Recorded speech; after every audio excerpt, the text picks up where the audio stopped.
Paano gawin yon? Mag-download lang po kayo ng BPI apps nila. Makikita nyo po yan sa Play Store. May makikita kayong create account. Click nyo lang po yung create account, guys. Tapos, sa may bandang baba, pipiliin nyo na po is yung i-register nyo na po siya sa apps. Piliin natin yung yes. Click nyo lang yung understand. Click natin yung deposit account. Tapos dito guys sa may bandang baba, hinihingi po yung deposit account number. BPI card at yung BPI account number ay magkaiba. Ang BPI card guys, makikita mo lang yun doon sa BPI mismo na card. Pero yung BPI account, may 10 to 12 digit po yun. Ilalagay nyo lang po yung deposit account nyo po dito na 10 digit. Tapos guys, sa bandang baba, may nakalagay dyan is yung birth of date ninyo. Sagutan nyo lang po yung simple math question po nila. Ayan, 13. Then continue. Dito guys ay mag-nominate pala kayo ng password ninyo sa BPI. Oh, teka. Baka malito na naman kayo kung ano yung PIN ninyo at yung password ninyo. Ang password na gagawin ninyo dito ay yung password lang po through online. At ang PIN naman guys ay yung ATM PIN na ginagamit ATM machine. So magkaiba yun guys ha. Baka kasi kapag magla-login tayo dito, yung ilagay ninyo is yung PIN number ninyo sa card.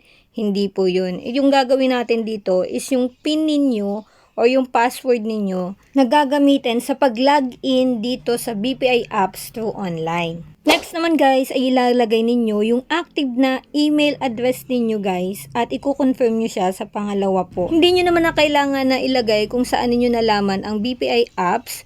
Pwede nyo naman po siyang i-skip dahil optional lang naman po siya. Make sure lang guys na i-click nyo lang po yung I agree to term and condition. Pwede nyo naman din siyang basahin kung may time po kayo. Magsisend po pala sila ng OTP or one-time PIN po sa inyong number. Ilagay nyo lang po yung 6 na digit at pag na-verified na po, congratulations at okay na po yun. Ang gagawin nyo na lang po ay mag-login sa BPI. Then, ilagay nyo po yung user ID mo at yung password.